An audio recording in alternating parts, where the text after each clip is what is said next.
as I record today's video, mortgage rates are just a smidge below 7.4%.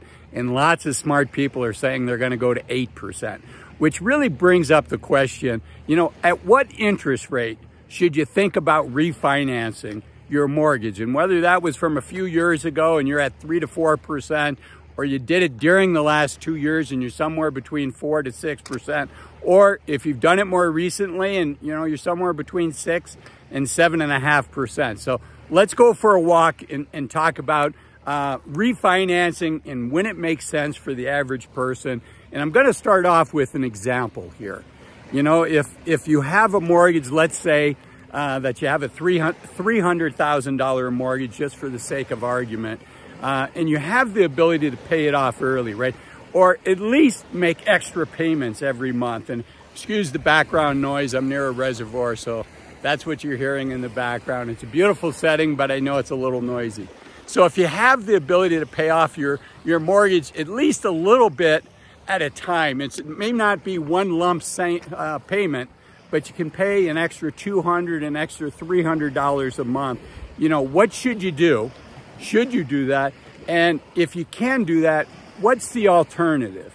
And for a lot of folks, the alternative is you could either put an extra $250 a month or $200 a month towards your mortgage, or you can put an extra $200 or $250 a month into your savings and your investment account and invest that. So how do the numbers work out? And if you stay to the end, I'm going to give you a website that you can go to so that you can do all of these calculations on your own, right? Today's example is a $300,000 mortgage and paying off an extra $200 a month. But if your situation is different, which probably for 99.9% of you, it is going to be different, what should you do? And I'll share a website with you at the end that you can go to run all of these numbers yourself. Okay, so if you put that extra $200 a month in a 30-year mortgage, assuming you just started today, you still had an extra 30 years to go to pay it off early. If you had not done that, you would have paid just a little under $500,000 in interest over the 30-year life of that mortgage, right? So $448,000 is what that number is. But if you pay that extra $200 a month, you can reduce the amount of interest that you pay, believe it or not, by almost a third, so 30%. You'd save almost $150,000 in interest payments by just paying off an extra $200 a month on a 30-year fixed rate mortgage. And not only does it save you money on interest, but in my opinion, just as important, it also lets you pay off your mortgage early by a little over 7 years early by paying that extra $200 a month.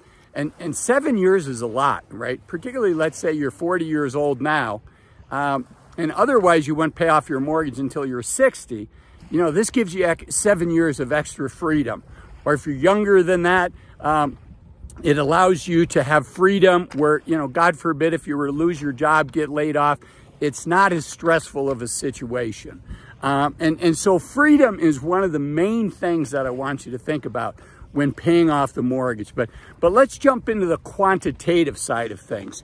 You know, what is that worth to you quantitatively to pay it off early and to invest the money? What could you get if you invested that extra $200 a month? And again, there's a website. You can put in your own assumptions. This is not financial advice. Again, like all of my videos, you know, my goal is to put these things on your radar screen and to give you the tools to either do it yourself or, I think even better, you know, hire a professional, a fee-only financial advisor to help you. So if you had invested that extra $200 a month over that 23-year period, right? It's not 30 years anymore because you paid off your mortgage 7 years and 3 months early.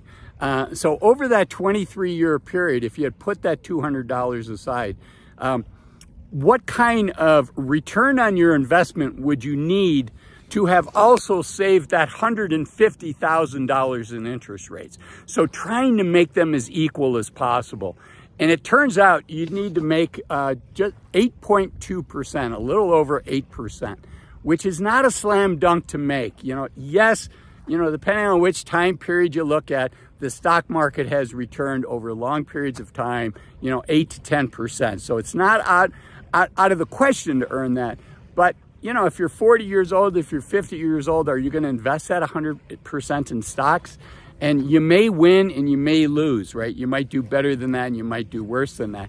But still, we're not comparing apples to apples, because the money that you make in the stock market by investing it, you got to pay tax on that, right? So the 8.2% is assuming you live in a place where you don't get taxed on long-term capital gains. For a lot of people, again, this isn't tax advice, talk to an accountant. But for a lot of people, for long-term capital gains, they should plan on, 15% federal, and at least, depending on what state you live in, your state income tax, which for a lot of people is 5% or more. Right now, as I record this, I'm in a state that has a 5% tax on capital gains. So that's an extra 20% for me as I look at the math. So instead of that 8.2%, right, now I have to pay tax on that. For me, my calculation is 20%. So what kind of return would I need to get so that after taxes, it's equivalent to that $148,000 that I saved in interest rates?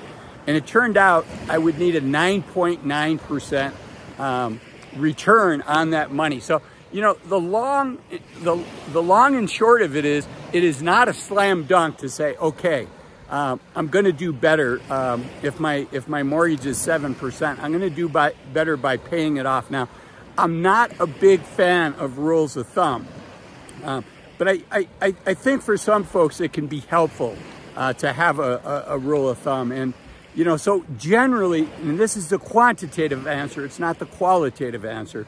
If you're less than 4%, if you're paying a mortgage of less than 4%, the academic answer would probably be don't pay off that mortgage, right? You probably can do better investing that over time.